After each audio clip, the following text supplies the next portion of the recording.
Hello everyone, আসসালামু আলাইকুম। কেমন আছেন আপনারা সবাই? চলে এলাম আমার এই সুন্দর জার ক্যান্ডেলটির পার্ট 2 ভিডিওতে। এর আগে ভিডিও যারা দেখেছেন তারা তো দেখেছেনই কিভাবে কতটুকু কী করেছিলাম, আর যারা দেখেননি অবশ্যই আমার পার্ট 1 ভিডিওটা দেখে নেবেন।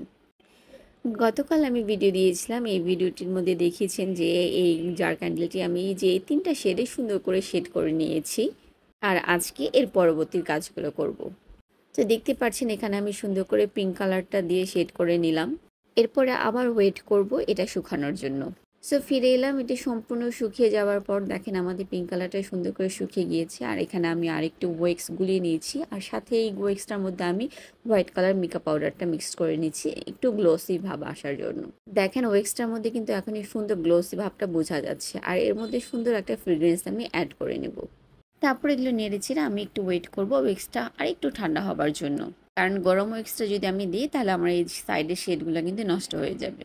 আর এই যে দেখুন সুন্দর করে আমি এটা ঢেলে নিলাম গ্লাসটার মধ্যে। আর এখন ওয়েট করব আমরা এটা পুরোপুরি শুকিয়ে যাবার জন্য। পুরোপুরি শুকিয়ে যাওয়ার পরে কিন্তু এর উপরে ডেকোরেশনটা আমরা করে ফেলবো। এই যে দেখুন আমাদের ওয়েক্সটা কিন্তু সুন্দর মতো একদম পারফেক্টলি শুকিয়ে গিয়েছে। আর এখন আমরা এই যে আমাদের পিওনি মোল্ড যেটা শেড দিয়ে করেছিলাম এটা আমরা আনমোল্ড করে নেব। দেখেন এটা কত সুন্দর লাগছে শেড দেওয়ার পর, একদম অসাধারণ হয়েছে কিন্তু শেডটা, তাই না? খুব ভালো লাগতেছে কিন্তু আমার কাছে। আপনাদের কাছে কেমন লাগতেছে জানাবেন। এখন এই পিওনি মোলটা আমি আগে ফুটো করে নিব যাতে আমরা এই গ্লাসের উইক্সটা এর মধ্যে ঢুকিয়ে নিতে পারি। এই যে দেখুন সুন্দর করে আমি উইক্সটা ঢুকিয়ে নিলাম এর মধ্যে। এখন কিন্তু আমাদের কাজ প্রায় অনেকটি হয়ে গিয়েছে। এখন উপরে যে এক্সট্রা উইক্সটা এটা হালকা একটু কেটে নিব, কেটে নিয়ে এটা একদম পেঁচিয়ে দিব একটু। বাস রেডি হয়ে গেল আমাদের সুন্দর ক্যান্ডেলটি। দেখুন তো আপনাদের কাছে কেমন লাগতেছে ক্যান্ডেলটি। দেখেন এই পাশে শেডগুলোও কিন্তু খুব সুন্দর লাগতেছে, তাই না?